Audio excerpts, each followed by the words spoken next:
रात का सन्नाटा था। आसमान पर चमकते हुए सितारे जमीन पर बसने वालों को अल्लाह की कुदरत के जलवे दिखा रहे थे।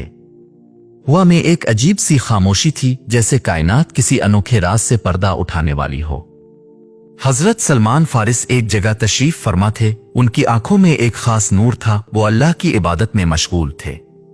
अचानक फिजा में एक गैर मामूली तब्दीली महसूस हुई। एक नामानूस सी सरगोशी गूंजी और सायों की हरकत शुरू हो गई। हजरत सलमान ने अपनी आंखें उठाईं और वो एक ऐसा मंजर देखने वाले थे जो इंसानी अक्ल को हैरान कर देने वाला था। ये वाकया हमें इस दुनिया की वो हकीकत दिखाता है जो हमारी नजरों से पोशीदा है।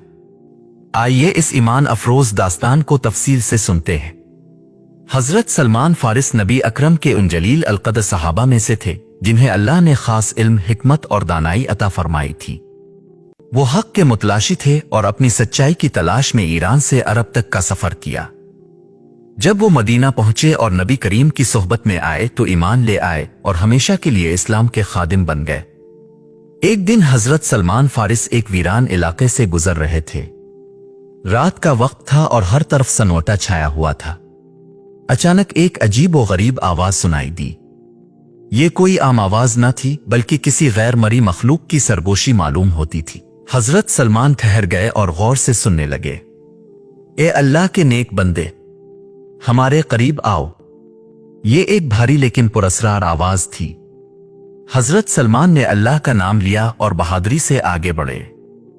अचानक उनके सामने एक गैर मरी पर्दा हटा और एक मखलूक जाहिर हुई।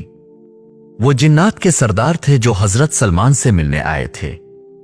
हजरत सलमान ने बगैर किसी खौफ के पूछा, तुम कौन हो और यहां क्यों आए हो? जिन्नात के सरदार ने कहा, हम तुम्हें सलाम पेश करने आए हैं क्योंकि तुम अल्लाह के महबूब नबी के सहाबी हो। हम जानते हैं कि तुम इल्म वाले हो और हम तुमसे कुछ सवालात करना चाहते हैं। हजरत सलमान ने कहा, अगर तुम खैर के साथ आए हो तो पूछो, वरना चले जाओ।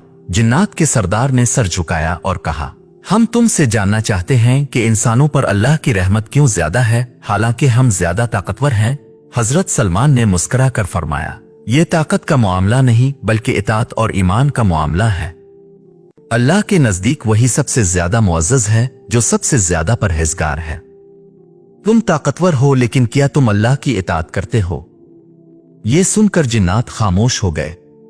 फिर उन्होंने एक और सवाल किया, हमें नबी करीम के कुछ मौजिज़ात सुनाओ। हजरत सलमान ने उन्हें नबी करीम के मौजिज़ात सुनाए, खास तौर पर कुरान के एजाज, चांद के 2 टुकड़े होने का वाकया और नबी करीम के हाथों से पानी के चश्मे जारी होने की बातें। जिन्नात हैरत ज़दा रह गए और उनमें से कुछ ने फौरन इस्लाम कबूल कर लिया। हजरत सलमान ने उन्हें नसीहत की, अगर तुम अल्लाह के नेक बंदे बनना चाहते हो तो उसके अहकामात पर अमल करो और इंसानों को तंग न करो। जिन्नात ने वदा किया कि वो कभी किसी मुसलमान को तकलीफ नहीं देंगे और अल्लाह के रास्ते पर चलेंगे। ये वाकया हमें सिखाता है कि अल्लाह की कुदरत हर चीज पर हावी है और अगर कोई ईमान के साथ इस पर भरोसा करे तो वो किसी से भी खौफजदा नहीं होगा। हजरत सलमान फारिस की दानाई, बहादुरी और इल्म ने न सिर्फ इंसानों बल्कि जिन्नात को भी मुतासिर किया और उन्हें हक की तरफ माइल किया। यही ईमान की रोशनी है जो अंधेरों को मिटा देती है और हर मखलूक को सीधे रास्ते पर ले आती है। अल्लाह हमें भी ऐसा ही मजबूत ईमान और इस्तिकामत अता फरमाए। आमीन।